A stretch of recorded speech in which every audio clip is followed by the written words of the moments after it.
ആ സമ്മർദ്ദത്തിന് വിധേയമായി ആത്മഹത്യ ചെയ്യുന്ന അവസ്ഥയിലേക്ക്, മരണപ്പെടുന്ന അവസ്ഥയിലേക്ക് ഈ തൊഴിലാളി വിഭാഗം മാറിക്കൊണ്ടിരിക്കുകയാണ്. ഈ തെരഞ്ഞെടുപ്പുമായി ബന്ധപ്പെട്ടുകൊണ്ട് നേതൃത്വത്തിൻ്റെ നിലപാടിനെതിരായിട്ടാണ് അവർ രംഗത്ത് വരുന്നത്.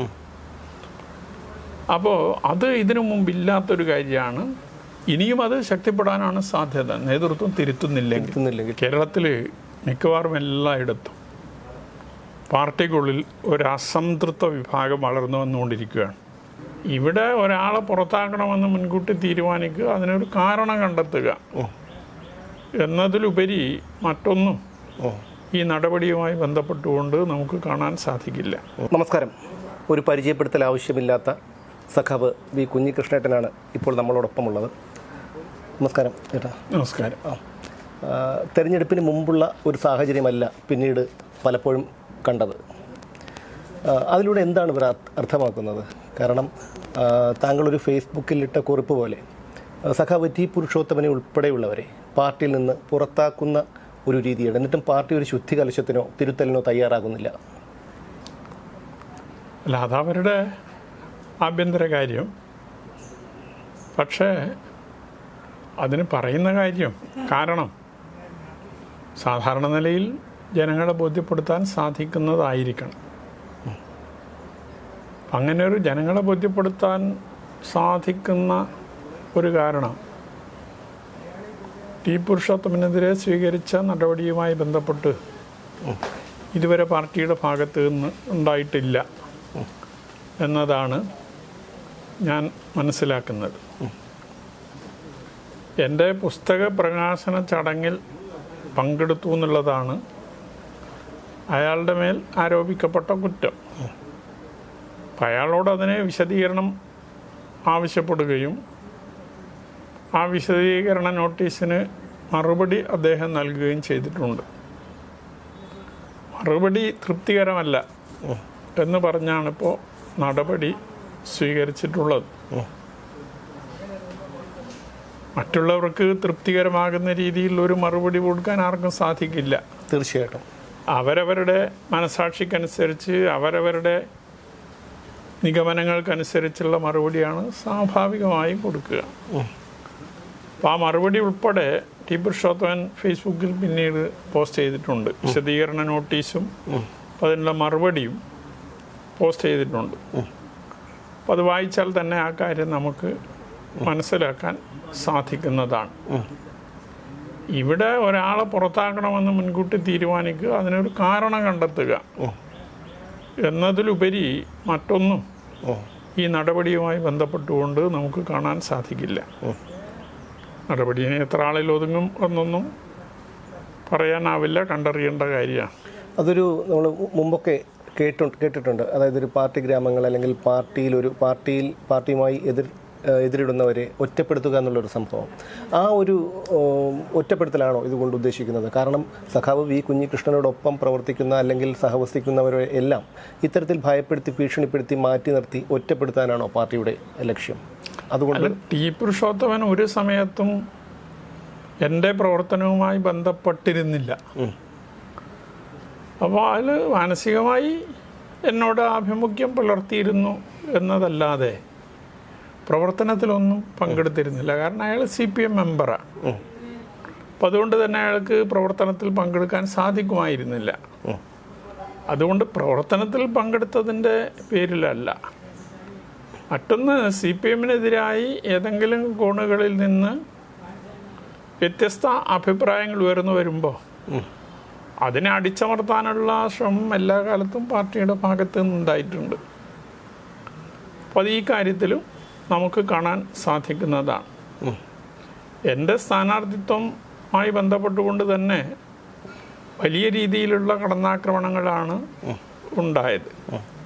ഇപ്പോൾ വീട്ടിന് മുമ്പിൽ പടക്കം പൊട്ടിച്ചു, എനിക്ക് അനുകൂലമായി നിന്ന് ആളുടെ ബൈക്ക് കത്തിച്ചു, എൻ്റെ ബോർഡ് പോസ്റ്റർ ഇവയൊക്കെ നശിപ്പിക്കുന്ന അവസ്ഥയുണ്ടായി. ഒരു സ്വതന്ത്രമായ രീതിയിലുള്ള പ്രവർത്തനം തന്നെ അനുവദിക്കാത്ത രീതിയിൽ ആളുകളെ ഭീഷണിപ്പെടുത്തി എന്തെങ്കിലും സഹായം നൽകാൻ തയ്യാറാകുന്നവരെ പിന്തിരിപ്പിക്കുന്നതിന് വേണ്ടിയുള്ള ശ്രമം ഉൾപ്പെടെ നടത്തി. പിന്നീടാണെങ്കിൽ ചുമരെഴുത്തുമായി ബന്ധപ്പെട്ടുകൊണ്ട് പ്രശ്നങ്ങളുണ്ടായി, മതിൽ പൊളിക്കുന്ന പ്രശ്നങ്ങളുണ്ടായി. പോളിംഗ് കഴിഞ്ഞ അന്ന് രാത്രിയാണ് വ്യാപകമായ രീതിയിലുള്ള അക്രമങ്ങൾ അവരുടെ ഭാഗത്ത് നിന്നുണ്ടായി. സമാധാനപരമായ പോളിംഗ് ആയിരുന്നു, എവിടെയും ഒരു പ്രശ്നവും ഉണ്ടായിരുന്നില്ല. പക്ഷേ അന്നാണ് രാത്രി ഇരുട്ടിൻ്റെ മറവിൽ അക്രമ സംഭവങ്ങൾ ഉണ്ടായത്. ആ അക്രമ സംഭവങ്ങൾ CPM തള്ളിപ്പറയുന്നതിന് വേണ്ടി തയ്യാറായിട്ടുണ്ട്. പാർട്ടിയുമായി ഒരു ബന്ധവുമില്ല, അത് സ്വാഭാവികമാണല്ലോ എന്ന് തള്ളിപ്പറയുന്നതിന് വേണ്ടി തയ്യാറായിട്ടുണ്ട്. ഞാൻ അതിലേക്കല്ല വരുന്നത്. പക്ഷേ CCTV ദൃശ്യങ്ങളുടെ അടിസ്ഥാനത്തിൽ 5 പേരെ പോലീസ് അറസ്റ്റ് ചെയ്തു. അവരെ കോടതിയിൽ ഹാജരാക്കി റിമാൻഡ് ചെയ്ത് ജയിലിലേക്ക് കൊണ്ടുപോകുമ്പോൾ ലോക്കൽ സെക്രട്ടറി ഉൾപ്പെടെയുള്ളവരുടെ നേതൃത്വത്തിലാണ് ഈ തള്ളിപ്പറഞ്ഞ വിഷയത്തിൽ അവർക്ക് അഭിവാദ്യം അർപ്പിച്ചുകൊണ്ട് മുദ്രാവാക്യം വിളിച്ച് അവരെ ജയിലിലേക്ക് യാത്ര അയക്കുന്നത്. അപ്പോൾ ഈ പ്രസ്താവനക്കും ഈ നടപടിക്കും തമ്മിൽ എന്ത് ബന്ധം? അതായത് കേരള സമൂഹം കാണുന്നുണ്ട്. അതെ, കാണുന്നുണ്ട്. പക്ഷേ അത് പല വിഷയങ്ങളിലും, അതായത് ഏതു ക്രിമിനൽ കേസിൽപ്പെട്ട് ജയിലിൽ പോയാലും ഇത്തരക്കാരെ യാത്ര അയക്കുന്നതും തിരിച്ച് സ്വീകരിക്കുന്നതും ഒക്കെ നമ്മൾ കണ്ടതാണ്. ഇതിലൂടെ പാർട്ടി എന്താണ് ലക്ഷ്യമിടുന്നത്? താങ്കളെപ്പോലുള്ളവർ പതിറ്റാണ്ടുകളായി പാർട്ടിയിൽ പ്രവർത്തിച്ചതാണ്. എന്തുകൊണ്ട് അന്നൊക്കെ ഒരു തിരുത്തലിന് തയ്യാറായില്ല? അല്ല, അന്ന് ഈ നിലയിലുള്ള ഒരു പൊതു നിലപാടൊന്നും സ്വീകരിച്ചിരുന്നില്ല. ഒറ്റപ്പെട്ട ഇപ്പോൾ കള്ളക്കേസ് പലതും പഴയ കാലത്തുണ്ടാകാറുണ്ട്. ഇപ്പോൾ അത് വരുന്നത് വളരെ കുറവാണ്. ഇപ്പോൾ തെളിവുകളുടെ അടിസ്ഥാനത്തിൽ തന്നെയാണ് ഇപ്പോൾ പരമാവധി അറസ്റ്റ് നടക്കുന്നതും ജയിലിൽ പോകുന്നതുമൊക്കെ തെളിവുകളുടെ അടിസ്ഥാനത്തിലാണ്. പുരുഷോത്തമൻ്റെ വീട്, കാറ് അക്രമവുമായി ബന്ധപ്പെട്ടുകൊണ്ട് CCTV തെളിവുകളുടെ അടിസ്ഥാനത്തിലാണ് ഈ 5 പേരെ അറസ്റ്റ് ചെയ്തിട്ടുള്ളത്. ഇനിയും ആളുകളുണ്ട് എന്നതാണ് മനസ്സിലാക്കുന്നത്. അപ്പം അങ്ങനെ വരുമ്പോൾ ഒരു കള്ളക്കേസാണ് എന്ന് ഒരു തരത്തിലും പറയാൻ സാധിക്കുന്നതല്ല. അതെ, തീർച്ചയായും കള്ളക്കേസാകുമ്പോഴാണ് ഇത് ഈ നിലയിലുള്ള പ്രതിഷേധങ്ങൾ പാർട്ടിയുടെ ഭാഗത്ത് നിന്നുണ്ടാകാറുള്ളത്. അതോടൊപ്പം തന്നെ യഥാർത്ഥ പ്രതിയല്ലാത്ത ആളെ പോലീസ് കേസിൽ കുടുക്കി അറസ്റ്റ് ചെയ്ത് കോടതിയിൽ ഹാജരാക്കി ജയിലിലേക്ക് കൊണ്ടുപോകുമ്പോൾ അവർക്കും അതുപോലെ തന്നെ മറ്റ് പ്രവർത്തകർക്കും ആത്മവിശ്വാസം പകരാൻ സാധിക്കത്തക്ക രീതിയിലാണ് അവരെ ഈ നിലയിൽ യാത്രയക്കുന്ന ഒരു സമീപനം മുൻകാലങ്ങളിൽ സ്വീകരിച്ചു വന്നിരുന്നത്. ഇതുമായി ബന്ധപ്പെട്ടുകൊണ്ട് അങ്ങനെയല്ല. ഇത് കൃത്യമായ തെളിവുകളുടെ അടിസ്ഥാനത്തിലാണ് അറസ്റ്റും അതുപോലെ തന്നെ കോടതിയിൽ ഹാജരാക്കിയതും അവരെ റിമാൻഡ് ചെയ്തത്. അപ്പോൾ ഈ നിലയിലെല്ലാം തള്ളിപ്പറഞ്ഞ ഒരു വിഷയത്തിൽ ഇങ്ങനെ മുദ്രാവാക്യം വിളിച്ച് ജയിലിലേക്ക് യാത്രയക്കുന്ന ഒരു സമീപനം, അപ്പോൾ ആ തള്ളിപ്പറഞ്ഞതിൽ എത്രത്തോളം ആത്മാർത്ഥതയുണ്ട് എന്നത് ആളുകൾ കാണുന്നുണ്ട്. സഖാവ് വി കുഞ്ഞികൃഷ്ണൻ്റെ മുഖം ഇവിടെ എല്ലാവർക്കും പരിചിതമാണ്. കാരണം പതിറ്റാണ്ടുകളായി അങ്ങ് ഇവിടെ ജീവിക്കുന്ന ആളാണ്, അങ്ങ് പാർട്ടി മെമ്പറാണ്, അതുപോലെ പാർട്ടിയിൽ പ്രവർത്തിച്ച ഒരാളാണ്. അങ്ങനെയുള്ള പതിറ്റാണ്ടുകളായി കുഞ്ഞികൃഷ്ണ എന്ന് വിളിച്ച ആൾക്കാർക്ക് എങ്ങനെയാണ് ഒരു ദിവസം ഇങ്ങനെ തള്ളിപ്പറയാൻ അല്ലെങ്കിൽ ഇത്രയധികം പുലഭ്യം പറയാനും ഒക്കെ കഴിയുന്നത്? അതെനിക്ക് മനസ്സിലാകുന്നില്ല. അതാണ് ഈ പാർട്ടിയുടെ ഒരു രീതി. ഒരു വിഭാഗം നേതൃത്വം പറയുന്നത് അപ്പടി അംഗീകരിച്ച് നിലപാടെടുത്ത് പോകുന്ന ആളുകളുണ്ട്. അപ്പം അവരാണിതെല്ലാം ചെയ്യുന്നത്. ഇതിൽ ബഹുഭൂരിപക്ഷം പാർട്ടി മെമ്പർമാരും പാർട്ടി അണികളും ഈ നിലപാടിൻ്റെ കൂടെയാണ് എന്നൊരിക്കലും പറയാൻ സാധിക്കില്ല. ഇതൊരു ന്യൂനപക്ഷമാണ്. അപ്പോൾ ആ ന്യൂനപക്ഷമാണ് ഇതുപോലുള്ള കാര്യങ്ങൾക്കെല്ലാം നേതൃത്വം കൊടുക്കുന്നത്. അത് ഒറ്റപ്പെട്ട രീതിയിൽ പല കാലങ്ങളിലും ഉണ്ടായിട്ടുണ്ട്, അത് ഇന്നും തുടരുന്നു എന്നത് മാത്രമേ ഉള്ളൂ. പക്ഷേ അവരെ സംരക്ഷിക്കുന്ന സമീപനം നേതൃത്വം സ്വീകരിക്കുന്നു എന്നുള്ളതാണ് നമുക്ക് കാണാൻ കഴിയുന്ന ഒരു കാര്യം. ജി സുധാകരനെ പോലെയും ഐഷ പോറ്റിയെയും ഒക്കെ പോലെയുള്ള മുതിർന്ന നേതാക്കൾ പോലും പാർട്ടിയിൽ നിന്ന് പോയ ഒരു കാലമാണ്. മുമ്പൊക്കെ CPM-ൽ നിന്ന് ഒരാൾക്ക് വിട്ടു പോകുന്നതിനെക്കുറിച്ച് ചിന്തിക്കാൻ കഴിയില്ല. അങ്ങനെ ചിന്തിച്ചിട്ടുണ്ടെങ്കിൽ തന്നെ സഖാവ് TP ചന്ദ്രശേഖരനെ പോലെയുള്ള ആൾക്കാരുടെ അനുഭവങ്ങൾ അവരെ പിന്തിരിപ്പിച്ചിട്ടുണ്ട്. പക്ഷേ ഇപ്പോൾ അതിലൊന്നും കൂസാതെ സുധാകരനെ പോലെയുള്ള ആൾക്കാർ, Aisha Potti, S Rajendran, PK Sasi, TK Govindan, താങ്കൾ ഒക്കെ പാർട്ടി വിട്ടു പോകുന്നു. ഇത് ഈ പാർട്ടിയുടെ അടിത്തറയിലെ മണ്ണ് ഇളകിപ്പോകുന്നു എന്നുള്ള കാര്യം ഇപ്പോഴും എന്തുകൊണ്ടാണ് അവർ മനസ്സിലാക്കാത്തത് എന്നുള്ളതാണ്. എങ്ങനെയായിരിക്കാം ഈ പാർട്ടിയുടെ പോക്ക്? ഇങ്ങനെ അല്ല, ഞാൻ എൻ്റെ പുസ്തകത്തിൽ തന്നെ സൂചിപ്പിച്ച ഒരു കാര്യമാണിത്. കേരളത്തിൽ മിക്കവാറും എല്ലായിടത്തും പാർട്ടിക്കുള്ളിൽ ഒരു അസംതൃപ്ത വിഭാഗം വളർന്നു വന്നുകൊണ്ടിരിക്കുകയാണ്. അപ്പം അത് ദിവസം കഴിയുന്തോറും ശക്തിപ്പെടുകയാണ്. അപ്പം അത് ഓരോ സ്ഥലത്തും ഓരോ കാരണമായിരിക്കാം. പക്ഷേ അതിന് പൊതുവിൽ കാണാൻ കഴിയുന്ന ഒരു കാര്യം, നേതൃത്വത്തിൻ്റെ നിലപാടുകൾക്കെതിരായിട്ടാണ് ഈ രീതിയിലുള്ള ഒരു അഭിപ്രായ വ്യത്യാസങ്ങൾ രൂപപ്പെട്ടു വരുന്നത്. അത് കേരളത്തിൽ എവിടെ പരിശോധിച്ചാലും അത് നമുക്ക് കാണാൻ സാധിക്കുന്നതാണ്. അതുകൊണ്ട് നേതൃത്വം തിരുത്തൽ വരുത്താതെ ഇതിലൊരു മാറ്റം ഉണ്ടാകില്ല. ഞാൻ എൻ്റെ പുസ്തകത്തിൽ ബംഗാളിൻ്റെ അനുഭവം സൂചിപ്പിക്കുന്നുണ്ട്. അപ്പോൾ ബംഗാളിൽ ഒരു പൊട്ടിത്തെറിയിലേക്ക് ഈ സംഭവങ്ങൾ എത്തി എന്നുള്ളതാണ്. കേരളത്തിൽ ഈ അസംതൃപ്തി ഒരു പൊട്ടിത്തെറിയിലേക്ക് എത്തിയില്ല എന്ന് മാത്രമേ ഉള്ളൂ. അത് എപ്പോൾ വേണമെങ്കിലും എത്താം. അപ്പം ആ പൊട്ടിത്തെറിയിലേക്ക് എത്തുന്നതിന് മുമ്പ് കേരളത്തിലെ പാർട്ടി ആവശ്യമായ തിരുത്തലുകൾ വരുത്തി പാർട്ടിയെ ശരിയായി മുന്നോട്ട് കൊണ്ടുപോകാൻ ശ്രമിക്കുന്നതിലൂടെ മാത്രമേ ഈ ഒരു വിഷയം പരിഹരിക്കാൻ കഴിയൂ. ഇപ്പോൾ താങ്കൾ സൂചിപ്പിച്ചതുപോലെ ഇതിനു മുമ്പ് ഒരിക്കലും ഒരു തെരഞ്ഞെടുപ്പ് വേളയിലും ഇങ്ങനെ ഒരു വിമത നീക്കം കേരളത്തിൽ CPM-നകത്ത് ഉണ്ടായിട്ടില്ല. അതെ. അപ്പോൾ ഈ നിങ്ങൾ പറഞ്ഞ പേരുകൾ പലതും ഈ തെരഞ്ഞെടുപ്പുമായി ബന്ധപ്പെട്ടുകൊണ്ട് നേതൃത്വത്തിൻ്റെ നിലപാടിനെതിരായിട്ടാണ് അവർ രംഗത്ത് വരുന്നത്. അപ്പോൾ അത് ഇതിനു മുമ്പില്ലാത്തൊരു കാര്യമാണ്. ഇനിയും അത് ശക്തിപ്പെടാനാണ് സാധ്യത, നേതൃത്വം തിരുത്തുന്നില്ലെങ്കിൽ. അങ്ങനെയാണെങ്കിൽ തന്നെ ഈ പാർട്ടിയെ നയിച്ചു കൊണ്ടുപോകാൻ പറ്റിയ ഒരു നേതൃത്വം അല്ലെങ്കിൽ ഒരു നേതാവ് ഇപ്പോൾ ഈ പാർട്ടിയിലുണ്ടോ? കമ്മ്യൂണിസ്റ്റ് പാർട്ടി എന്ന് പറഞ്ഞാൽ ഒരു വ്യക്തിയാൽ നിയന്ത്രിക്കപ്പെടുന്ന ഒരു പാർട്ടിയല്ല. അല്ല, ഇപ്പോൾ അത് കൂട്ടായ നേതൃത്വമാണ്. നമ്മളത് മുമ്പ് നമുക്ക് അങ്ങനെ പറയാമായിരുന്നു. പക്ഷേ ഇന്ന് താങ്കൾ ഒന്ന് ആത്മാർത്ഥമായി ചിന്തിച്ചു നോക്കൂ, ഒരു വ്യക്തിയുടെ അതിലേക്ക് ഞാൻ വരുന്നുണ്ട്. അപ്പോൾ കമ്മ്യൂണിസ്റ്റ് പാർട്ടി എന്നത് കൂട്ടായ നേതൃത്വമാണ്. അപ്പോൾ കമ്മിറ്റികളിൽ വിശദമായി ചർച്ച ചെയ്ത് അതിൽ ഉരുത്തിരിഞ്ഞു വരുന്ന അഭിപ്രായങ്ങൾക്കനുസരിച്ച് നിലപാട് സ്വീകരിച്ചു പോവുക എന്നതാണ്.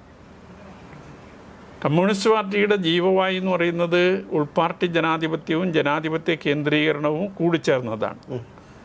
ഇത് രണ്ടും പരസ്പര പൂരകമാണ്. ഒന്നിനെ അമിത പ്രാധാന്യം കൽപ്പിക്കുകയും ഒന്നിനെ അവഗണിക്കുകയും ചെയ്യുന്ന ഒരു നില കമ്മ്യൂണിസ്റ്റ് പാർട്ടിക്ക് ഉള്ളിൽ ഒരിക്കലും സ്വീകാര്യമല്ല. അപ്പോൾ ഇന്ന് കമ്മ്യൂണിസ്റ്റ് പാർട്ടിക്കകത്ത് വന്നു ചേർന്നിട്ടുള്ള അഭിപ്രായം ചില വ്യക്തികളുടെ അഭിപ്രായത്തെ എതിർക്കാൻ, അത് തെറ്റാണെങ്കിൽ പോലും എതിർക്കാൻ ആളുകൾ തയ്യാറാകുന്നില്ല എന്നതാണ്. അപ്പോൾ അതെന്തുകൊണ്ട് എന്നതിനെ സംബന്ധിച്ച് ഞാനൊരു പരിശോധന നടത്തിയിരുന്നു. ഈ പുതിയ കാലത്ത് വളർന്നു വരുന്ന നേതൃത്വം അവർക്ക് സ്ഥാനമാനങ്ങളും സംഘടനാ രംഗത്ത് ഉയർച്ചയും ആണ് പ്രധാനം. അപ്പോൾ നേതൃത്വത്തെ പ്രീതിപ്പെടുത്തിക്കൊണ്ട് മാത്രമേ ഈ ഉന്നത സ്ഥാനങ്ങളിലേക്ക് എത്താനും അതുപോലെ തന്നെ മറ്റ് പദവികൾ ലഭിക്കാനും ഒക്കെ സാധിക്കൂ എന്ന ബോധ്യമാണ് പുതിയ തലമുറയെ നയിക്കുന്നത്. അപ്പം അങ്ങനെ വരുമ്പോൾ ആർക്കാണോ പാർട്ടിയിൽ നിയന്ത്രണം അവരെ എതിർക്കാൻ തയ്യാറാകാതെ അവരുടെ നിലപാടുകളെ എന്ത് തെറ്റായാൽ പോലും അത് അംഗീകരിച്ചു പോകുന്ന ഒരു നില ഈ പാർട്ടിക്കകത്ത് വളർന്നു വന്നുകൊണ്ടിരിക്കുകയാണ്. അപ്പം അതാണ് ഇത്തരമൊരു അപജയത്തിന് കാരണം. ഒരു നേതാവിൻ്റെ പിന്നാലെ പാർട്ടി പോകുന്ന അവസ്ഥയിലേക്ക് കാര്യങ്ങൾ പോകുന്നതും ഇതിൻ്റെ ഭാഗമായിട്ടാണ്. അതിൽ തിരുത്തൽ വരുത്തേണ്ടത് അത്യാവശ്യമാണ്. ഒരു കൂട്ടായ നേതൃത്വമായി കമ്മ്യൂണിസ്റ്റ് പാർട്ടി മാറുക, അതിലൂടെ മാത്രമേ പാർട്ടിയെ രക്ഷിക്കാൻ കഴിയൂ. അങ്ങ് ഒരു ഫേസ്ബുക്കിൽ കുറിപ്പിൽ സൂചിപ്പിച്ചതുപോലെ ഈ ഒന്നും അറിയില്ലാത്ത കൗമാരക്കാരായ കുട്ടികളെ പാർട്ടിയിലേക്ക് കൊണ്ടുവന്ന് അവരെ ബലി കൊടുക്കുന്നൊരു സംഭവം ഉണ്ടല്ലോ. അതിനെക്കുറിച്ച് അങ്ങ് ഒരു പരാമർശം നടത്തി. അങ്ങ് പറഞ്ഞത് വളരെ ശരിയായിട്ടുള്ളൊരു കാര്യമാണ്. അത് എങ്ങനെയാണ് ഇപ്പോഴും പലരും മനസ്സിലാക്കുന്നില്ല എന്നുള്ളതാണ്. മാതാപിതാക്കളാകട്ടെ കുട്ടികളാകട്ടെ. കാരണം മറ്റ് വിദ്യാർത്ഥി സംഘടനയിൽ നിന്ന് വ്യത്യസ്തമായിട്ടാണ് SFIയുടെ പ്രവർത്തനം. അവർ അക്രമാസക്തതയാണ് അവരെപ്പോഴും പ്രകടിപ്പിക്കുന്നത്. അപ്പോൾ ഈ വിദ്യാർത്ഥി സംഘടനയിൽ തന്നെ അങ്ങനെ പ്രവർത്തിക്കുമ്പോൾ യുവജന സംഘടനകളിലേക്കും പിന്നീട് മാതൃസംഘടനയിലേക്കും വരുമ്പോൾ അവരെങ്ങനെയായിരിക്കും? യഥാർത്ഥത്തിൽ തിരുത്തപ്പെടേണ്ടത് താഴേക്കിടയിൽ തന്നെയായിരുന്നില്ലേ? താഴെത്തലത്തിൽ തന്നെയാണ് തിരുത്തപ്പെടേണ്ടത്, അതിലൊരു തർക്കമില്ല. പക്ഷേ പാർട്ടി നേതൃത്വത്തിന് ഇതുപോലുള്ള ആളുകൾ എല്ലാ കാലത്തും ആവശ്യമാണ്. ആ നിലയിൽ വളർത്തിക്കൊണ്ടുവരുന്നത് ഉൾപ്പെടെയുണ്ട്. അപ്പം അതിൻ്റെ നേതൃത്വം തന്നെയാണ് ഈ രീതിയിൽ വളർത്തിക്കൊണ്ടുവരുന്നത്. ഈ ഓരോ വർഗ ബഹുജന സംഘടനയുടെയും നേതൃത്വം തന്നെയാണ് ഈ രീതിയിലേക്ക് വളർത്തിക്കൊണ്ടുവരുന്നത്. ഞാൻ നേരത്തെ സൂചിപ്പിച്ചതുപോലെ അതിൻ്റെ നേതൃത്വത്തിന് പാർട്ടി നേതൃത്വത്തിൻ്റെ അംഗീകാരം പിടിച്ചു പറ്റാൻ ഈ രീതിയിലേക്ക് നയിക്കുക എന്നതാണ് അവർ ചിന്തിക്കുന്നത്. ഇത് എവിടുന്നെങ്കിലും ഒരു തീരുമാനമെടുത്തോ അല്ലെങ്കിൽ ഏതെങ്കിലും ഒരാൾ ആഹ്വാനം ചെയ്തോ നടക്കുന്ന ഒരു കാര്യമല്ല. പക്ഷെ ബോധപൂർവം ഈ നിലയിലേക്ക് സംഘടനകളെ മാറ്റിക്കൊണ്ടുവരികയാണ്, എത്തിക്കുകയാണ്. ചടയൻ ഗോവിന്ദനെ പോലെയുള്ള പ്രഗത്ഭരായിട്ടുള്ള മഹാന്മാർ ഇരുന്ന ഒരു കസേരയിലാണ് MP ഗോവിന്ദനെ പോലെയുള്ള പാർട്ടി സെക്രട്ടറിമാർ ഇപ്പോൾ ഇരിക്കുന്നത്. അവർ എന്തുകൊണ്ടാണ് അത്തരത്തിലൊരു ഒരു അപചയം? അതായത് അവർക്ക് തന്നെ, ഗോവിന്ദൻ മാഷൊക്കെ വർഷങ്ങളായിട്ട് ഈ പാർട്ടിയിൽ പ്രവർത്തിച്ച് പാരമ്പര്യമുള്ള ആൾക്കാരാണ്. അവർക്ക് എന്ന് മുതലാണ് ഈ അധികാരമോഹികളായത്, അല്ലെങ്കിൽ ഇത്തരത്തിൽ ഒരു ഏറാൻ മൂളികളായത് ചിലരുടെയൊക്കെ? ഈ പഴയകാലത്തെ നേതൃത്വവും പുതിയ കാലത്തെ നേതൃത്വവും തമ്മിൽ വ്യത്യാസം അതെല്ലാ സംഘടനക്കകത്തും ഉണ്ടാകും. കാരണം അന്നത്തെ സാഹചര്യം ഇന്നത്തെ സാഹചര്യം തമ്മിൽ മാറ്റമുണ്ട്. അന്നത്തെ നേതാക്കന്മാരെല്ലാം ത്യാഗം സഹിക്കാൻ സന്നദ്ധമായി പാർട്ടിയിലേക്ക് പൊതുപ്രവർത്തനത്തിലേക്ക് വന്നവരാണ്. വ്യക്തിപരമായി എന്തെങ്കിലും നേട്ടമുണ്ടാക്കാൻ വന്നവരേ അല്ല പഴയകാല പ്രവർത്തകർ. അത് കൃഷ്ണപിള്ള മുതൽ ഇങ്ങോട്ട് EMS, AKG ഉൾപ്പെടെയുള്ള ആളുകൾ, VS ഉൾപ്പെടെയുള്ള ആളുകൾ എടുത്താൽ നമുക്കത് കാണാൻ സാധിക്കുന്നതാണ്. പക്ഷെ ഇന്ന് ആ നിലയിലല്ല ആളുകൾ വരുന്നത്. EMS തന്നെ ഒരു ഘട്ടത്തിൽ പറഞ്ഞിട്ടുണ്ട്, 3 തരത്തിൽ ഈ പാർട്ടിയിലേക്ക് ആളുകൾ വരുന്നുണ്ട്. ഒന്ന്, എന്ത് ത്യാഗം സഹിക്കാൻ സന്നദ്ധമായി വ്യക്തിപരമായി ഒന്നും ആഗ്രഹിക്കാതെ പൊതുപ്രവർത്തനം മുന്നിൽ കണ്ടുകൊണ്ട് വരുന്ന ആളുകളുണ്ട്. അവരാണ് ഈ പാർട്ടിയുടെ കരുത്ത്. ഈ പാർട്ടി പലപ്പോഴും അധികാരത്തിലെത്തുന്നു എന്നുള്ളത് കൊണ്ട് ആ അധികാരം ഉപയോഗിച്ച് എന്തെങ്കിലും നേട്ടമുണ്ടാക്കാൻ സാധിക്കുമോ എന്ന് നോക്കി പാർട്ടിയിലേക്ക് വരുന്ന ആളുകളുണ്ട്. അപ്പം അതുപോലെ തന്നെ സ്ഥാനമാനങ്ങൾ മോഹിച്ച് വരുന്ന ആളുകളുണ്ട്. ഈ രീതിയിൽ 2-3 തരത്തിൽ പാർട്ടിയിലേക്ക് ആളുകൾ വന്നുകൊണ്ടിരിക്കുന്നു എന്ന് ഒരു ഘട്ടത്തിൽ EMS തന്നെ വ്യക്തമാക്കിയിട്ടുള്ളൊരു കാര്യമാണ്. അതിനേറെ പ്രസക്താണ്. ഇന്ന് ത്യാഗപൂർണമായ പ്രവർത്തനം നടത്തുന്നവർ വളരെ വളരെ കുറവാണ്. പഴയകാല പ്രവർത്തകന്മാർ അപൂർവമായി നിലവിലുണ്ട് എന്നുള്ളതല്ലാതെ പുതിയ തലമുറയിൽ വളരെ ദുർബലമായി മാത്രമേ നമുക്കത് കാണാൻ സാധിക്കൂ. അപ്പോൾ അവരുടെ നിലനിൽപ്പാണ് അവർക്ക് പ്രശ്നം. എന്ന് മാത്രമല്ല, ഈ ഫുൾ ടൈം രാഷ്ട്രീയം വളർന്നു വന്നപ്പോൾ അഭ്യസ്തവിദ്യരായ ചെറുപ്പക്കാരാണ് ഈ ഫുൾ ടൈം രാഷ്ട്രീയക്കാരായി മാറുന്നത്. അപ്പോൾ അവർ ഉന്നത ബിരുദമൊക്കെ നേടി, വിദ്യാഭ്യാസ യോഗ്യതയൊക്കെ നേടി, അപ്പോൾ അതിനനുസരിച്ചുള്ള സ്ഥാനമാനങ്ങളോ വരുമാനങ്ങളോ ഈ പാർട്ടിയിൽ നിന്ന് ലഭിക്കുന്നില്ലെങ്കിൽ അവരെ സംബന്ധിച്ചിടത്തോളം അതൊരു വിഷയമാണ്. അപ്പോൾ ഇങ്ങനെ ഒട്ടേറെ പ്രശ്നങ്ങൾ ഇതുമായി ബന്ധപ്പെട്ടുകൊണ്ട് നിലനിൽക്കുന്നുണ്ട്. അതുകൊണ്ട് പഴയകാലത്തെ പാരമ്പര്യവും പഴയകാലത്തെ നേതാക്കന്മാരുടെ പ്രവർത്തന രീതിയും അവരുടെ ത്യാഗമനോഭാവവും ഇതൊക്കെ ഇന്ന് പരിശോധിച്ചുകൊണ്ട് ഒരു പ്രയോജനവുമില്ല എന്ന ഒരു നിലയിലേക്ക് കമ്മ്യൂണിസ്റ്റ് പാർട്ടി അടക്കം മിക്കവാറും എല്ലാ പാർട്ടികളും എത്തിയിരിക്കുന്നു എന്നുള്ളതാണ്. പിണറായി വിജയനെ കുറിച്ച് പറയുമ്പോൾ അദ്ദേഹം ആദ്യകാലങ്ങളിലൊക്കെ വളരെ നല്ല പ്രവർത്തനമാണ് ഒരു പാർട്ടി സെക്രട്ടറി എന്നുള്ള നിലയിലായിരുന്നാലും അതിന് താഴേക്കിടയിൽ നിന്നപ്പോഴും വരുന്നതിനും അദ്ദേഹം സ്വീകരിച്ചത്. പക്ഷേ എന്ന് മുതലാണ് പിണറായി വിജയന് വഴിതെറ്റിയത്? പിണറായി വിജയൻ്റെ ഒരു വഴിതെറ്റലാണല്ലോ ഈ പാർട്ടിയുടെ അപജയത്തിൻ്റെ തുടക്കമെന്ന് നമുക്ക് വേണമെങ്കിൽ വിലയിരുത്താം. അങ്ങനെയാണെങ്കിൽ എന്ന് മുതലാണ് പിണറായി വിജയൻ്റെ ഈ ഒരു വഴിതെറ്റൽ തുടങ്ങിയത്? എന്തുകൊണ്ടാണ് അത്? താങ്കളൊക്കെ സ്വകാര്യമായിട്ടെങ്കിലും അത് ചർച്ച ചെയ്തിട്ടുള്ള വിഷയമായിരിക്കാം. എന്ന് മുതൽ നമുക്ക് പറയാൻ സാധിക്കില്ല. ഈ അധികാരം കമ്മ്യൂണിസ്റ്റ് പാർട്ടിയെ നശിപ്പിക്കും എന്നത് ലോക സാഹചര്യങ്ങൾ ഉൾപ്പെടെ വെച്ചുകൊണ്ട് അനുഭവത്തിലൂടെ ബോധ്യമുള്ളൊരു കാര്യമാണ്. ഇപ്പോൾ ഈ തെരഞ്ഞെടുപ്പുമായി ബന്ധപ്പെട്ടുകൊണ്ട് തന്നെ 3ാം തവണയും LDF അധികാരത്തിൽ വരുന്നതിനെതിരായി സച്ചിദാനന്ദൻ ഒരഭിപ്രായം പ്രകടിപ്പിച്ചു. ആ അഭിപ്രായത്തിനെതിരായി വലിയ നിലയിലുള്ള വിമർശനവും കടന്നാക്രമണവുമാണ് CPM നേതൃത്വത്തിൻ്റെ ഭാഗത്തു നിന്നുണ്ടായത്. ബംഗാളിൻ്റെ അനുഭവം നമ്മുടെ മുമ്പിലുണ്ട്. 35 വർഷക്കാലം ബംഗാളിൽ തുടർച്ചയായി ഭരണം നടത്തിയ പാർട്ടി ഇന്ന് കേവലം 5% ജനങ്ങളുടെ പിന്തുണ പോലുമില്ലാത്ത പാർട്ടിയായി അവിടെ മാറിയിരിക്കുന്നു. അപ്പോൾ അധികാരം കമ്മ്യൂണിസ്റ്റ് പാർട്ടിയെ ദുഷിപ്പിക്കും എന്നതൊരു വസ്തുതയാണ്. ആ അധികാരത്തിൻ്റെ ഭാഗമായിട്ടാണ് ഈ നിലയിലേക്ക് കേരളത്തിലെ പാർട്ടിയും മാറി വന്നത്. ഇപ്പോൾ ഈ 2021 മുമ്പ് കേരളത്തിൽ കമ്മ്യൂണിസ്റ്റ് പാർട്ടിക്ക് ഒരു അധികാര തുടർച്ച ഉണ്ടായിട്ടില്ല. അതെ, 2021 കേരളത്തിൻ്റെ ചരിത്രത്തിൽ ആദ്യമായി അധികാര തുടർച്ച ഉണ്ടാകുന്നത്. അപ്പം അതുകൊണ്ട് തന്നെ മാറി മാറി ഭരിക്കുമ്പോൾ ഭരണകാലത്ത് എന്തെങ്കിലും പോരായ്മകളുണ്ട് എങ്കിൽ അത് പ്രതിപക്ഷത്തിരിക്കുമ്പോൾ തിരുത്താൻ അവസരം ലഭിക്കുന്നതാണ്. അത് തിരുത്തൽ നടക്കുമായിരുന്നു. പക്ഷെ ഇന്ന് ഒരു ഭരണ തുടർച്ച ഉണ്ടായപ്പോൾ ആ തെറ്റ് ആവർത്തിക്കപ്പെടുന്നു എന്നിടത്തേക്കാണ് കാര്യങ്ങളെത്തുന്നത്. ഒരുപക്ഷെ ഇനി ഭരണ തുടർച്ച ഇല്ല, പ്രതിപക്ഷത്താണ് ഉള്ളതെങ്കിൽ ആ തിരുത്തൽ സാധ്യമാകുമോ? അങ്ങനെ ഒരു തിരുത്തൽ പഴയതുപോലെ അത്രത്തോളം സാധ്യമാകും എന്ന് പറയാൻ കഴിയില്ല. കാരണം ഈ പാർട്ടി അങ്ങനെ മാറിക്കൊണ്ടിരിക്കുകയാണ്. ഇത് ഒരു ദിവസം കൊണ്ട് സംഭവിക്കുന്ന ഒരു കാര്യമല്ല. കാലങ്ങളായി രൂപപ്പെട്ട് പതിയെ രൂപപ്പെട്ടു വരുന്നതാണ്. അതുകൊണ്ട് തന്നെ ഇത് പ്രകടമാകും. അതുകൊണ്ട് ഒരു ജനങ്ങളുടെ അംഗീകാരം ലഭിക്കുന്ന നിലയിലേക്ക് അത് മാറുകയാണ്. ഈ പതിയെ ഒരു ചൂടുവെള്ളത്തിലൊരു തവളയെ ഇട്ടാൽ തവള അതിൽ നിന്ന് പെട്ടെന്ന്, പക്ഷേ വെള്ളം അടുപ്പത്ത് വെച്ച് അതിലൊരു തവളയിട്ട് അത് ചൂടാക്കി വരുമ്പോൾ അത്രത്തോളം തവള ചൂടറിയില്ല. അതൊരു നമ്മൾ പറയാറുള്ളതാണല്ലോ. അതുപോലെ പതിയെ ഇതിൻ്റെ ഭാഗമാകാൻ ജനങ്ങൾ സന്നദ്ധമാകുന്ന, അല്ലെങ്കിൽ ജനങ്ങളെ അങ്ങനെ മാറ്റുന്ന നിലയിലേക്ക് കാര്യങ്ങൾ മാറിക്കൊണ്ടിരിക്കുകയാണ്. നമ്മുടെ party secretary M A baby തന്നെ ഇന്നലെ പറഞ്ഞു, ബംഗാളിലെ ജനങ്ങൾ ഒന്ന് ക്ഷമിക്കുകയാണെങ്കിൽ മാപ്പ് ചോദിച്ചുകൊണ്ട് ഞങ്ങൾ ഇനിയും തിരുത്തലിന് തയ്യാറാണെന്നാണ്. 33 കൊല്ലം ബംഗാളിനെ ഭരിച്ച് ബംഗാളിൻ്റെ ചരിത്രത്തെക്കുറിച്ച് നമ്മൾ പ്രത്യേകിച്ച് എടുത്ത് പറയേണ്ട കാര്യമില്ല.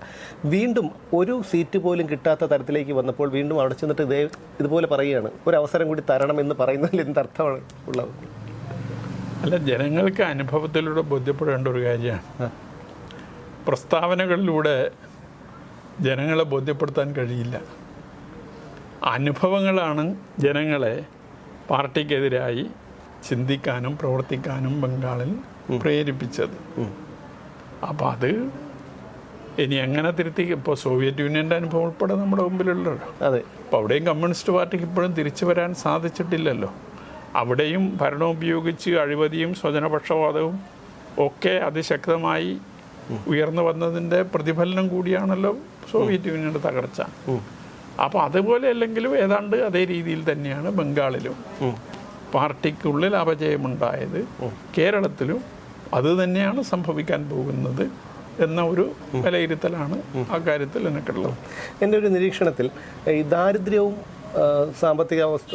സാമ്പത്തികമായി പിന്നോക്കാവസ്ഥയും ഇല്ലാത്ത ഒരു സമൂഹത്തിൽ കമ്മ്യൂണിസം നിലനിൽക്കില്ല എന്നാണ് എൻ്റെ ഒരു വിലയിരുത്തൽ. അതിന് കാരണം കേരളത്തിൽ 100-ലേറെ തൊഴിൽ സ്ഥാപനങ്ങൾ, അത് സ്വകാര്യ സ്ഥാപനങ്ങളായാലും പൊതുമേഖലാ സ്ഥാപനങ്ങളായാലും ഇത്തരത്തിൽ തൊഴിലാളി സമരം മൂലം പൂട്ടിപ്പോയിട്ടുണ്ട്. അതിൽ മറ്റൊരു രാഷ്ട്രീയ പാർട്ടിയും ഇത്തരത്തിൽ തൊഴിലിടങ്ങൾ പൂട്ടിച്ചൊരു ചരിത്രമില്ല.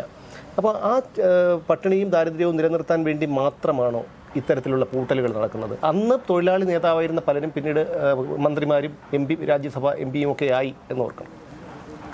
അല്ല, പൂട്ടൽ അങ്ങനെ നമുക്ക് പറയാൻ സാധിക്കുന്നു. അല്ല, തൊഴിലാളി സമരം മൂലം പൂട്ടിപ്പോയ 100-ലേറെ സ്ഥാപനങ്ങളാണ്, പൊതുമേഖലാ സ്ഥാപനങ്ങൾ ഉൾപ്പെടെ കേരളത്തിലുണ്ട്.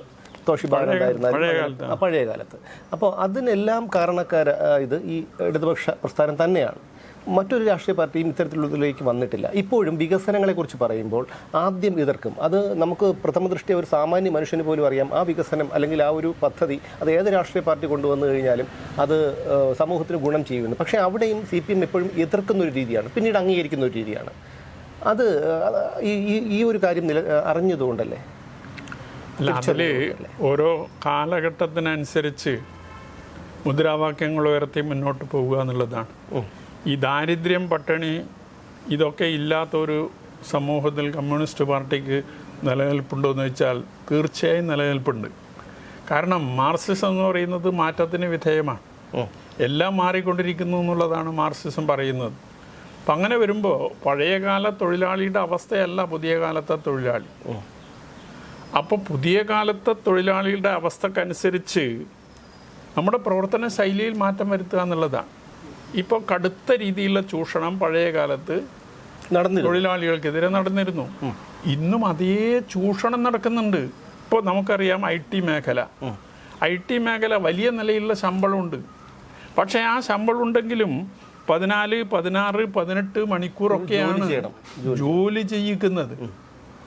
അത് വല്ലാത്ത സ്ട്രെസ്സിന് ഈ തൊഴിലാളികൾ വിധേയമാവുക. ജീവനക്കാർ വിധേയമാകുന്നു. ആ സമ്മർദ്ദത്തിന് വിധേയമായി ആത്മഹത്യ ചെയ്യുന്ന അവസ്ഥയിലേക്ക്, മരണപ്പെടുന്ന അവസ്ഥയിലേക്ക് ഈ തൊഴിലാളി വിഭാഗം മാറിക്കൊണ്ടിരിക്കുകയാണ്.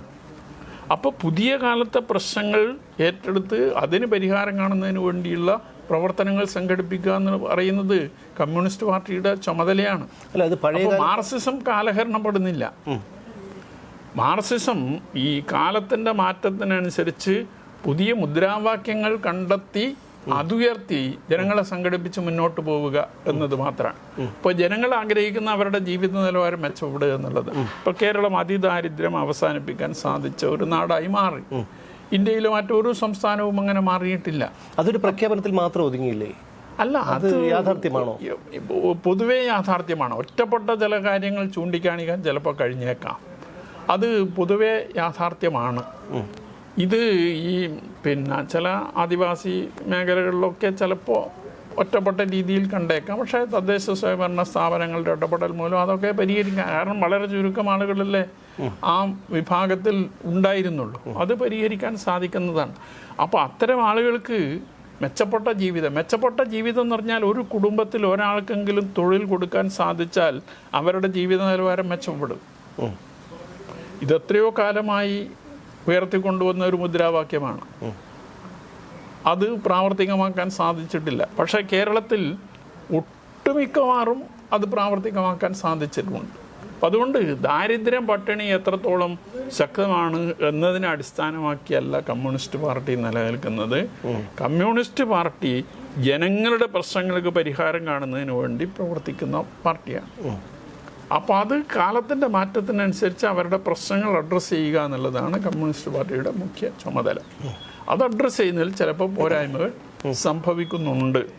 പിന്നെ ഫാക്ടറി പൂട്ടുന്നു എന്നൊക്കെ പറയുന്നത് ഒരു കാലത്ത് തൊഴിൽ സമരങ്ങളോട് മാനേജ്മെൻറ്റ് സ്വീകരിച്ച സമീപനമുണ്ട്, ഗവൺമെൻറ് സ്വീകരിച്ച സമീപനമുണ്ട്.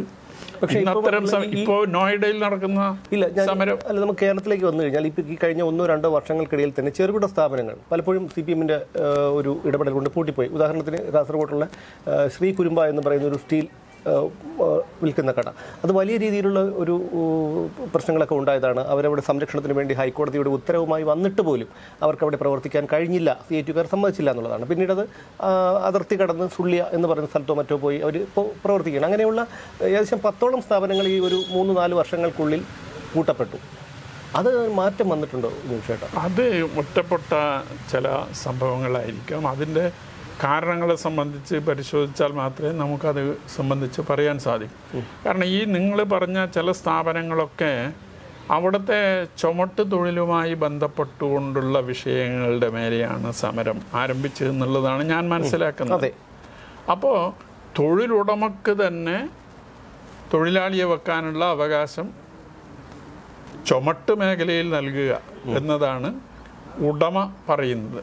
സ്വാഭാവികമായും സമൂഹത്തിൽ ചുമട്ട് തൊഴിൽ നിലനിൽക്കുമ്പോൾ അപ്പോൾ അത് എത്രത്തോളം സാധിക്കുന്നുള്ളതൊക്കെ ചർച്ച ചെയ്ത് തീരുമാനിക്കേണ്ട ഒരു വിഷയമാണ്. അപ്പോൾ അത് ഏതെങ്കിലും ഒരു തൊഴിലാളി വിഭാഗത്തിൻ്റെ മാത്രം വിഷയമല്ല, പൊതുവായി ചർച്ച ചെയ്ത് പരിഹാരം കാണേണ്ടുന്ന ഒരു വിഷയമാണ്. സ്ഥാപനങ്ങൾ അടച്ചുപൂട്ടുക എന്നത് ഒരു തരത്തിലും അംഗീകരിക്കാൻ കഴിയുന്ന ഒരു കാര്യമല്ല. അപ്പോൾ ഇനിയിപ്പോൾ തെരഞ്ഞെടുപ്പ് ഫലം വരുമ്പോൾ പ്രതീക്ഷിച്ചൊരു വിധിയല്ല നമുക്ക് ഉണ്ടാകുന്നതെങ്കിൽ പിന്നീടുള്ള ഇവിടുത്തെ ഒരു ജീവിതം എങ്ങനെയായിരിക്കും താങ്കൾ നോക്കിക്കാണുന്നത്? ഞാനത് ചോദ്യം ആഗ്രഹിക്കുന്നതല്ല. പക്ഷേ അതെനിക്ക് ഞാൻ താങ്കളുടെ സ്ഥാനത്ത് അല്ലെങ്കിൽ താങ്കളുടെ ഒരു കുടുംബത്തിൻ്റെ സ്ഥാനത്ത് നിന്ന് ഞാൻ ചിന്തിച്ചത് കൊണ്ട് മാത്രമാണ് ഈ ചോദ്യം ചോദിക്കുന്നത്. തെറ്റാണെങ്കിൽ ക്ഷമിക്കുക. അല്ല, അത് കണ്ടറിയേണ്ട കാര്യമാണ്. മുൻകൂട്ടി നമുക്ക് പ്രവചിക്കാൻ സാധിക്കുന്നതല്ല. കാരണം ഈ പോളിംഗ് അവസാനിച്ചപ്പോൾ പയ്യന്നൂരിൽ കുഴപ്പമുണ്ടാകേണ്ടെന്ന് ഒരു സാഹചര്യം ഉണ്ടായിരുന്നില്ല. പയ്യന്നൂരിൽ കുഴപ്പങ്ങളുണ്ടായി, ബോധപൂർവം ആളുകളെ ഭീഷണിപ്പെടുത്തി, ആളുകളുടെ വസ്തുവകകൾ നശിപ്പിച്ചു, ഭയപ്പെടുത്താനുള്ള ശ്രമം നടന്നു. അപ്പോൾ ഈ വോട്ടെണ്ണൽ പൂർത്തിയാകുമ്പോൾ എന്ത് സംഭവിക്കും നമുക്ക് ഇപ്പോൾ പറയാൻ കഴിയില്ല. അപ്പോൾ അതിനനുസരിച്ച് നമ്മൾ കണ്ടറിയേണ്ടുന്ന കാര്യമാണ്. ആ സമയത്ത് മാത്രമേ അതിനോട് പ്രതികരിക്കാൻ കഴിയൂ. അപ്പോൾ ഇനിയൊരു ഭരണ തുടർച്ച അങ്ങ് പ്രതീക്ഷിക്കുന്നുണ്ടോ? ആത്മാർത്ഥമായി ചോദിച്ചാൽ. ഞാൻ പ്രതീക്ഷിക്കുന്നില്ല. ഇനി അഥവാ അങ്ങനെ ഒരു മിറാക്കിൾ സംഭവിച്ചാൽ അതെങ്ങനെയായിരിക്കും ഈ പാർട്ടിയെ, ഈ നാടിനെ കൊണ്ടെത്തിക്കുന്നത്? അല്ല, പാർട്ടി കുറേ കൂടി ദുർബലപ്പെടും എന്ന കാര്യത്തിൽ ഒരു തർക്കമില്ല. ഇതിപ്പോൾ ഈ LDF പറഞ്ഞുകൊണ്ടിരിക്കുന്ന ഒരു കാര്യം ഭരണവിരുദ്ധ വികാരം ഇല്ല എന്നുള്ളതാണ്. പക്ഷേ പിണറായി വിരുദ്ധ വികാരം വലിയ വിഭാഗം ജനങ്ങളിൽ അത് ശക്തമാണ്. തീർച്ചയായും പാർട്ടിക്കകത്ത് തന്നെ അദ്ദേഹത്തിൻ്റെ നിലപാടിനനുസരിച്ച് മാത്രമേ കേരളത്തിലെ പാർട്ടി മുന്നോട്ട് പോകുന്നുള്ളൂ എന്ന അഭിപ്രായവും ശക്തമാണ്. ഈ വിഷയങ്ങൾ പാർട്ടിക്കകത്ത് വലിയ രീതിയിലുള്ള ആത്മസംഘർഷങ്ങൾക്ക് കാരണമാകുന്നുണ്ട്. അപ്പം അതുകൊണ്ട് വിരുദ്ധ വികാരമുണ്ടോ ഇല്ലയോ എന്നുള്ളതല്ല, ഏതായാലും ഒരു തുടർ ഭരണത്തിന് സാധ്യതയില്ല എന്നാണ് ഞാൻ കാണുന്നത്. അത് ലഭിക്കുന്നത് തന്നെ പാർട്ടിക്ക് ഗുണം ചെയ്യില്ല എന്ന അഭിപ്രായക്കാരനുമാണ്. ഈ BJP ആയിട്ടുള്ള ഒരു രഹസ്യ ബാന്ധവം ഒളിഞ്ഞും തെളിഞ്ഞും കേൾക്കുന്നുണ്ട്. അത് അങ്ങേക്കും ബോധ്യപ്പെട്ടിട്ടുണ്ടാകും. കാരണം ലവ്ലിൻ കേസ് തന്നെ രാജ്യത്തെ ഏറ്റവും പരമോന്നത കോടതി 48 തവണയിലേറെ നീട്ടിവെച്ചതാണ്. പിണറായി വിജയൻ്റെ മകൾ വീണ പ്രതിയായ മാസപ്പടി കേസ് 25ലേറെ തവണ ഡൽഹി ഹൈക്കോടതി നീട്ടിവെച്ചതാണ്. ഇതൊക്കെ നമ്മൾ കൂട്ടി വായിക്കുമ്പോൾ നമുക്കങ്ങനെ കരുതാൻ കഴിയില്ല. ആ ഒരു ബാന്ധവം അത് എന്തായാലും ശരിയായിട്ടുള്ളൊരു കാര്യമാണ് നമുക്ക് അനുമാനിക്കാം. ആ ബാന്ധവം എത്രത്തോളം പാർട്ടിക്ക് ദോഷം ചെയ്യും? അല്ല, അത് ഉണ്ടോ ഇല്ലയോ എന്നുള്ളത് സംബന്ധിച്ച് എനിക്കൊരു വ്യക്തതയില്ല. എങ്കിലും ഈ പറയുന്ന കാര്യങ്ങളെല്ലാം ഉണ്ട്. അപ്പോൾ അങ്ങനെ വരുമ്പോൾ BJPയുമായി എന്തെങ്കിലും തരത്തിലുള്ള ഒരു അന്തർധാര ഉണ്ട് എങ്കിൽ അത് പാർട്ടിക്ക് ദോഷം മാത്രമേ ചെയ്യൂ. പക്ഷെ അപ്പോഴും SDPI പോലെയുള്ള വർഗീയ ശക്തികളെ കൂട്ടുപിടിക്കുകയാണ് പരസ്യമായി. വർഗീയ ശക്തികളുമായി ഒരു തരത്തിലും ബന്ധപ്പെടാൻ പാടില്ല എന്നത് CPMന്റെ പ്രഖ്യാപിത നയമാണ്. പക്ഷേ പരസ്യമായി RSSനെ തള്ളിപ്പറയുകയും RSS ഒരു വർഗീയ പാർട്ടിയാണെന്ന് ചിത്രീകരിക്കുകയും വർഗീയ പ്രസ്ഥാനമാണെന്ന് ചിത്രീകരിക്കുകയും SDPIയുടെ പിന്തുണ പരസ്യമായി ആവശ്യപ്പെടുകയും ചെയ്യുമ്പോൾ അതിൽ തന്നെ വൈരുദ്ധ്യമല്ലേ? വൈരുദ്ധ്യമുണ്ട്. SDPIയുടെ പിന്തുണ ആവശ്യപ്പെട്ടത് അവരെ പിന്തുണ സ്വീകരിച്ചത് ശരിയല്ല എന്നുള്ള അഭിപ്രായക്കാരനാണ് ഞാൻ. തീർച്ചയായിട്ടും അത് പലർക്കും ഉൾക്കൊള്ളാൻ കഴിഞ്ഞിട്ടുള്ളൊരു കാര്യമല്ല എന്നുള്ളതാണ്. അതുപോലെ തന്നെയാണ് ഇപ്പോൾ കഴിഞ്ഞ ഒരു മാസം മുമ്പ്, അതായത് തെരഞ്ഞെടുപ്പിന് തൊട്ട് മുമ്പാണെന്ന് തോന്നുന്നു, കെ കൃഷ്ണൻകുട്ടിയുടെ ഒരു ഓഡിയോ സന്ദേശം പുറത്തു വന്നു. താങ്കളും അത് കണ്ടു കാണും. നമ്മളെല്ലാവരും അനുമാനിച്ചതുപോലെ അതൊരു മനുഷ്യനിർമ്മിത പ്രളയമാണെന്നൊക്കെ. പക്ഷേ എന്നിട്ട് പോലും പാർട്ടിയിലൊരു തിരുത്തൽ അതന്ന് പലർക്കും ഉണ്ടായി. ഒരിക്കലും അതൊന്നും നമുക്ക് ഉൾക്കൊള്ളാൻ കഴിയുന്ന കാര്യങ്ങളല്ല, അല്ലെങ്കിൽ അത്തരമൊരു കാര്യം നമ്മൾ അറിഞ്ഞാൽ തന്നെ നമുക്കൊരിക്കലും ചെയ്യാൻ കഴിയുന്നൊരു കാര്യമല്ല. പക്ഷേ എന്നിട്ടും പാർട്ടി അതിനെ വീണ്ടും ഇത്തരത്തിൽ ന്യായീകരിക്കുകയും മുന്നോട്ട് പോവുകയും ഒക്കെ ചെയ്തു. അതൊന്നും ചർച്ചാ വിഷയമായിട്ടില്ല. അല്ല, ഒരു പഴയകാല സംഭവത്തെക്കുറിച്ച് പുതിയ കാലത്ത് നേരത്തെയുള്ള ധാരണയ്ക്ക് വിരുദ്ധമായി ഒരു അഭിപ്രായം പറയുമ്പോൾ ആ അഭിപ്രായം ശരിയാണോ എന്നുള്ളത് സ്വാഭാവികമായും നമുക്ക് കണ്ടെത്താൻ പ്രയാസമുണ്ട്. ഇപ്പോൾ ഒരു മുതലാളിക്ക് വേണ്ടി വെള്ളം കെട്ടി നിർത്താൻ സന്നദ്ധമായി എന്നതാണല്ലോ അതുമായി ബന്ധപ്പെട്ടുകൊണ്ട് വന്നിട്ടുള്ള ആക്ഷേപം. അപ്പം അത് അത്രത്തോളം വസ്തുതക്ക് നിരക്കുന്നതാണ് എന്നൊന്നും നമുക്കിപ്പോൾ പറയാൻ സാധിക്കില്ല. ആ സമയത്താണെങ്കിൽ അതിൻ്റെ കൃത്യമായ വിവരങ്ങളെല്ലാം നമ്മുടെ മുമ്പിൽ വരുമായിരുന്നു. അപ്പോൾ ഇപ്പോൾ അങ്ങനെ പറയുമ്പോൾ അത് എത്രത്തോളം ശരിയാണെന്ന് നമുക്ക് പറയാൻ സാധിക്കില്ല. അങ്ങനെ കേരളത്തിൽ നടക്കുമോ എന്ന ഒരു ചോദ്യം സ്വാഭാവികമായി ജനങ്ങളുടെ മനസ്സിൽ ഉയർന്നു വരും. ഒറ്റ ചോദ്യം കൂടി, അതായത് ഈ സഖാവ് പിണറായി വിജയനാണ് ഈ പാർട്ടിയുടെ ഇന്നത്തെ ഈ ഒരു പരിതാപകരമായിട്ടുള്ള ഒരു അവസ്ഥയ്ക്ക് കാരണമെന്ന് പറഞ്ഞാൽ അതിനെ നിഷേധിക്കാൻ കഴിയുമോ? കാരണം അദ്ദേഹത്തിൻ്റെ മകൻ പഠിച്ചത് ബർമിംഗ്ഹാം യൂണിവേഴ്സിറ്റിയിലാണ്. സ്വാശ്രയ കോളേജ് വിദ്യാഭ്യാസത്തിനെതിരായി, സ്വാശ്രയ കോളേജുകൾക്കെതിരായി SFI സമരം നടത്തുന്ന 2000 കാലഘട്ടത്തിലാണ് അദ്ദേഹത്തിൻ്റെ മകൾ വീണ കോയമ്പത്തൂരിലെ സ്വാശ്രയ കോളേജിൽ പഠിച്ചത്. അതിനെക്കുറിച്ച് ഞാൻ കൂടുതൽ വിശദീകരിക്കുന്നില്ല. ബെല്ലൻ കുഞ്ഞനന്ദൻ നായരുടെ ഒളിക്യാമറകൾ പറയാത്തത് എന്നുള്ള പുസ്തകത്തിൽ അങ്ങ് വായിച്ചിട്ടുണ്ടാവും. അതിനെക്കുറിച്ച് ഞാൻ വിശദീകരിക്കുന്നില്ല. ഈ ഇടയ്ക്കാണ് അദ്ദേഹത്തിൻ്റെ മകളും ഭാര്യയും തമിഴ്നാട്ടിൽ ഒരു ക്ഷേത്രത്തിൽ ദർശനം നടത്തിയത്. ഈ കഴിഞ്ഞ ആഴ്ച അദ്ദേഹത്തിൻ്റെ മകനും മരുമകളും ദർശനം നടത്തി. അപ്പോൾ ഇതെല്ലാം കണ്ടുകൊണ്ടിരിക്കുന്ന പാർട്ടിയിലെ അസംതൃപ്തരായ വലിയൊരു വിഭാഗം, പാർട്ടിയുടെ അനുഭവമുള്ള സാധാരണക്കാർ, ഇവരൊക്കെ ഈ പാർട്ടിയിൽ നിന്ന് വിട്ടുപോകാനും പാർട്ടിയുടെ അകൽച്ച വരാനും ഉള്ള ഒരു മനോനില അവരിലേക്ക് എത്തും. അതല്ലേ? അതുകൊണ്ട് ഈ ഒരു വ്യക്തി തന്നെയല്ലേ ഈ പാർട്ടിയുടെ ഇന്നത്തെ ഈ ഒരു അപജയത്തിന് 90% കാരണക്കാരൻ? ഒരു വ്യക്തി എന്ന് ഞാൻ കണക്കാക്കുന്നേയില്ല. കാരണം ഞാൻ നേരത്തെ അതിനൊരു മറുപടി പറഞ്ഞു. കമ്മ്യൂണിസ്റ്റ് പാർട്ടി എന്ന് പറയുന്നത് കൂട്ടായ നേതൃത്വമാണ്. അപ്പോൾ ആ നേതൃത്വം ഒരു വ്യക്തിക്ക് കീഴടങ്ങുന്നതിൻ്റെ ഭാഗമായിട്ടാണ് ഈ അപജയങ്ങളെല്ലാം ഉണ്ടാകുന്നത്. ഭരണവിരുദ്ധ വികാരവും പിണറായി വിരുദ്ധ വികാരവും സംബന്ധിച്ച് ഞാൻ നേരത്തെ പറഞ്ഞിട്ടുണ്ട്. ഇതൊക്കെ ജനങ്ങൾക്കിടയിൽ അതിശക്തമായി നിലനിൽക്കുന്നുണ്ട്. അവരുടെ മനസ്സിലുള്ള ഈ അഭിപ്രായങ്ങൾ, അതല്ലെങ്കിൽ അവരുടെ വിശ്വാസങ്ങൾ, അതൊക്കെ പാർട്ടിക്കെതിരായിട്ടുള്ള വികാരമായി ഉൾപ്പെടെ വളർന്നു വന്നുകൊണ്ടിരിക്കുകയാണ്. അതെല്ലാം ഞാൻ നേരത്തെ പറഞ്ഞ ഈ അസംതൃപ്തിക്ക് കാരണമാകുന്നുണ്ട്. അപ്പം അതുകൊണ്ട് കൂടിയാണ് ഇത് തിരുത്താൻ സന്നദ്ധാകുന്നില്ലെങ്കിൽ ബംഗാളിൻ്റെ അവസ്ഥ കേരളത്തിലെ പാർട്ടിക്കും ഉണ്ടാകും. അതുപോലെ ബംഗാളിൻ്റെ അല്ലെങ്കിൽ സോവിയറ്റ് യൂണിയൻ്റെ ഒരു അവസ്ഥയിലേക്ക് പോയാൽ പിന്നീട് ഒരു ഉയർത്തെഴുന്നേൽപ്പ് അല്ലെങ്കിൽ തിരിച്ചുവരവ് ഒരിക്കലും സാധ്യമാകാത്തൊരു കാര്യമല്ലേ? തിരിച്ചുവരവ് വളരെ പെട്ടെന്നൊന്നും നടക്കുന്ന ഒരു കാര്യമല്ല. വളരെ പെട്ടെന്നല്ല, ശാശ്വതമായിട്ടുള്ള ഒരു പോക്കായിരിക്കില്ല. അല്ല, അത് നമുക്ക് കണ്ടറിയേണ്ട കാര്യമാണ്. ഇപ്പോൾ സോവിയറ്റ് യൂണിയൻ്റെ അനുഭവം നമ്മുടെ മുമ്പിലുണ്ടല്ലോ.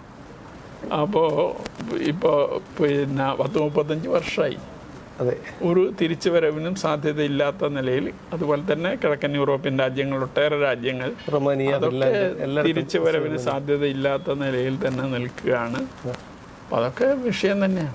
ഈ കണ്ണൂരിൽ നിന്നുള്ള മുതിർന്ന പാർട്ടി നേതാക്കളിൽ പലർക്കും ഇവിടെ അനധികൃത സ്വത്ത്, അതായത് പെട്രോൾ പമ്പുകൾ, അങ്ങനെയുള്ള പല സ്ഥാപനങ്ങളും ഉള്ളതായിട്ട് ഇവിടെ പരസ്യമായിട്ടുള്ളൊരു രഹസ്യമാണ്. അത് പാർട്ടിക്കുള്ളിൽ ചർച്ചയായിട്ടുണ്ടോ എപ്പോഴെങ്കിലും?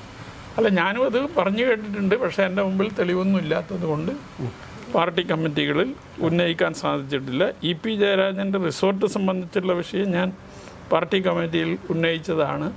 ഇ.പി. ജയരാജൻ്റെ ജാവദേക്കർ കൂടിക്കാഴ്ച സംബന്ധിച്ച് ഞാൻ പാർട്ടി ജില്ലാ കമ്മിറ്റിയിൽ ഉന്നയിച്ചതാണ്.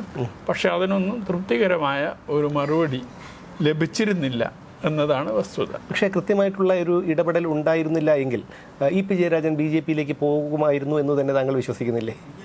അല്ല, അത് പല ചർച്ചകളും അതുമായി ബന്ധപ്പെട്ടുകൊണ്ട് നടന്നിട്ടുണ്ട് എന്നുള്ളതാണ് ഞാനും മനസ്സിലാക്കിയത്. അപ്പോൾ അത് ഇ.പി.യെ പിടിച്ചു നിർത്തിയതാണ് എന്ന നിലയിലും പറയപ്പെടുന്നുണ്ട്. അപ്പോൾ അത് അങ്ങനെ വന്നിരുന്നുവെങ്കിൽ എന്താകുമെന്നൊക്കെ ഇപ്പോൾ പറയുന്നതിൽ അർത്ഥമില്ല. അതിലിപ്പോൾ CPM-ൻ്റെ നേതാവായി തുടരുകയാണ്. ഇനി 4-ാം തീയതി കഴിഞ്ഞ് ചരിത്ര വിജയം കുറിച്ചുകൊണ്ട് സഖാവ് വി. കുഞ്ഞികൃഷ്ണൻ പയ്യന്നൂർ MLA ആയി തിരഞ്ഞെടുക്കപ്പെട്ടാൽ ആ സമയം അത് എന്തായിരിക്കും താങ്കളുടെ ഒരു വികസന പദ്ധതി? അതല്ല, അത് ആ സമയത്ത് നമുക്ക് പറയാം, ചർച്ച ചെയ്യാം. ശരി, എന്തായിരുന്നാലും കുഞ്ഞികൃഷ്ണേട്ട വളരെ നന്ദി. കാരണം അങ്ങനെയുള്ള ഒരു ആദരവും അങ്ങയോടുള്ള ഈ ഒരു നിലപാടും കൊണ്ടാണ് ഞാൻ തിരുവനന്തപുരത്ത് നിന്ന് ഇവിടം വരെ വന്നത്. എന്തായാലും താങ്കൾക്ക് ജനപ്രതിനിധിയായി മാറാൻ കഴിയട്ടെ. പയ്യന്നൂരിൽ അതൊരു മുതൽക്കൂട്ടാകും, കേരളത്തിന് അതൊരു മുതൽക്കൂട്ടാകും, അതിലുപരി പാർട്ടിക്കൊരു തിരുത്തലിനുള്ള പ്രേരക ശക്തിയായി മാറട്ടെ എന്ന് ആശംസിച്ചുകൊണ്ട് നിർത്തുന്നു. നമുക്ക് തിരുവനന്തപുരത്ത് വെച്ച് വീണ്ടും കാണാം. ഓക്കെ.